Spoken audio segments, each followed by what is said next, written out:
Hello, welcome to another JavaScript interview question video.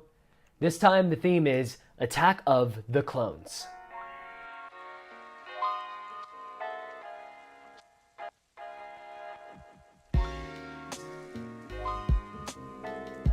Alright, cool, so here's the question.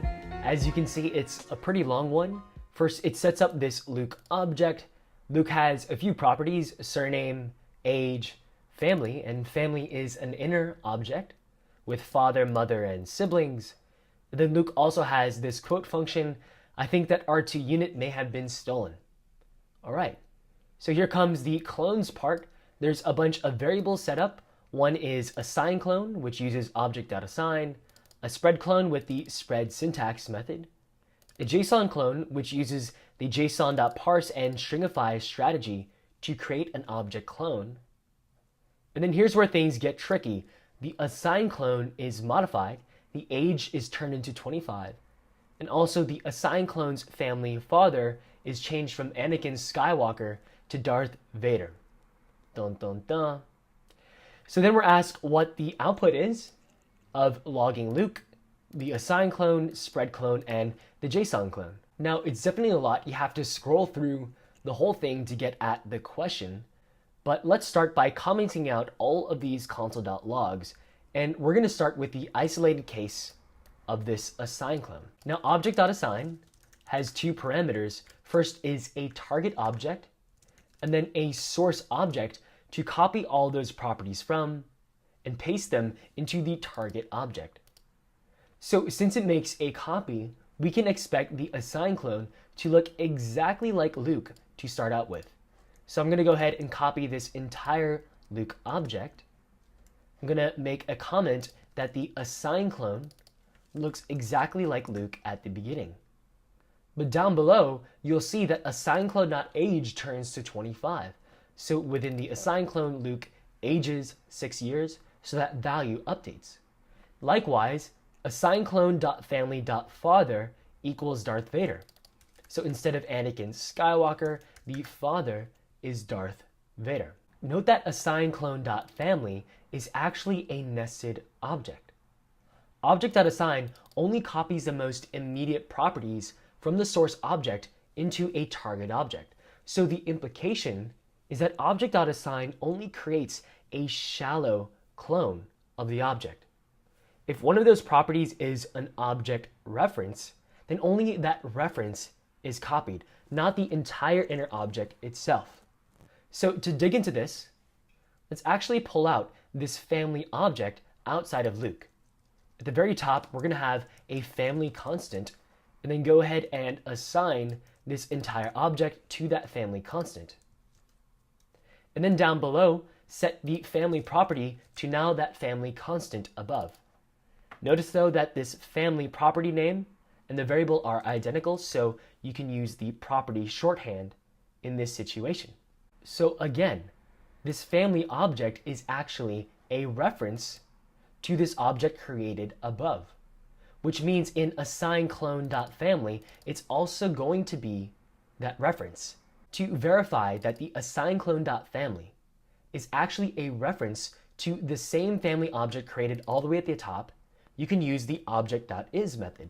So object.is returns when two objects are pointing, or rather two references are pointing to the same underlying object. So first, we can pass in assign clone.family, and then we'll also pass in that family all the way at the top. If you run this, the REPL should evaluate this as the last statement, and you'll find that it evaluates to true. So assign clone.family and the original family object, they're both references pointing to the same original family object, which means that changing assign clone.family.father to Darth Vader is actually making a change in that original object.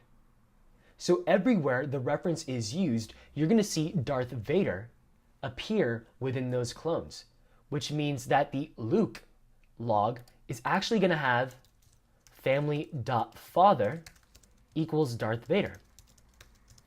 If it was a true clone, with the assign clone, these changes would be isolated. Assign clone changes should not check the original Luke object. However, as seen, assignClone.family is a reference. So the fact that we have that change means it's going to show up for family.father in that Luke object itself. Now I'll use indentation to mark this note that we have. All right, so that is the implication of assignClone.family.father. What about spread clone? Does spread clone have the same vulnerability? And indeed it does, because the spread clone is essentially an alias for this object.assign syntax. It creates a clone of the source object into a target object, but again, it only copies the most immediate properties. So this same effect, where assignClone.family.father changing to Darth Vader, affecting Luke, is also going to affect the spread clone. So when the spread clone is logged, family.father is also going to be equal to Darth Vader. To complete the notes, the family father for assignClone should be Darth Vader as well. But note that a shallow clone is still going to do a shallow copy of the most immediate values, so only the assignClone age should change to 25. In all the other locations, it should still be 19, within Luke as well as within the spread clone. All right, cool. So now what about this JSON clone? Does it have the same vulnerability as the spread clone and the assign clone? Well, no, it actually doesn't create a shallow clone. It makes a deep clone. The way this JSON clone works, first it stringifies that entire object into a JSON string. So even the inner nested objects get converted into that JSON string form. And then it's reparsed back into a regular object using this JSON.parse method. But the catch here is that only certain data types are supported in JSON. That would be strings, numbers, nulls, and then arrays and objects that consist of those values. Note that the Luke object has this quote method. So functions aren't supported in JSON, which means in the JSON clone, that quote method is going to disappear. So even though the family.father is going to be nice and isolated, it's still going to be Anakin Skywalker. Likewise, the age is still going to be 19. Unfortunately, there's not going to be the quote method. All right, so now we have the complete predictions for all of these outputs. So let's comment back in the original question, console.logs. We can also take out this object.isLine or leave it commented out for your own notes. All right, once you're ready, go ahead and check out the results, and you'll find that Luke's age is still 19, but Luke family father is Darth Vader. Because of the fact that assignClone.family, that is a reference to the original family object. It doesn't matter that we set this to a constant of family before. If you inline this to that original object, you're going to see the same output. So go ahead and make that change. And this object itself is still going to only be shallowly copied by the assign clone. So if you run again, you'll see that Luke family father is still affected by that assign clone.family.father update. So changing the assign clone to Darth Vader has it show up in Luke. The assign clone, we can predict its output, it's 25 in Darth Vader. For the spread clone, the family father is also Darth Vader, because the spread clone does a shallow clone, so it still only copies that object reference. And then for the JSON clone, its family father is isolated, but notice that it's missing that quote function. All right, so overall, we've completed the interview question. We've predicted the output of all of these console.logs. Nice. Now, at this point, your interviewer may ask you a follow-up question. And that follow-up question would be, well, since all of these clones have vulnerabilities, how would you do a true deep clone?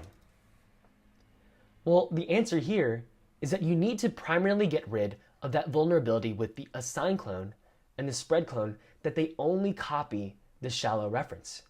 You need something which also copies the deep references. Likewise, the problem with the JSON clone is that it only supports a few data types. So you can always point to the LoDash module as a solution. At the top of the program, import underscore from LoDash.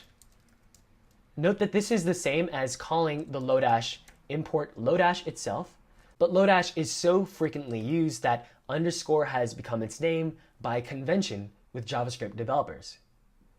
Now, below the creation of the JSON clone, let's create a LoDash clone. So make a constant of LoDash clone, and then set this to the underscore, which is that LoDash object dot clone deep method, and then pass in Luke. Notice that the LoDash clone is created before the changes to the assign clone, and the idea is that this clone deep of Luke should be isolated from those assign clone changes. So with a console.log of the LoDash clone,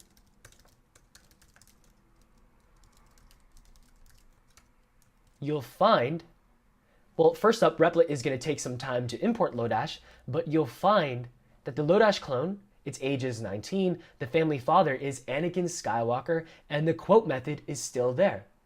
So it gets rid of the drawbacks of the assign and the spread clone, and it also supports more data types than the JSON clone. All right, one thing I noticed right here is a small typo. It's kind of bothering me, and all right. With that, we've completed the entire interview question. Overall, cloning objects in JavaScript is a topic with a lot more nuance to it than you might expect. But I hope you enjoyed going through all of these clones over here and seeing the various vulnerabilities and advantages and the way to actually make a true deep clone in JavaScript. All right, I hope you're excited for the more interview videos to come as well as other content. See you in the next one.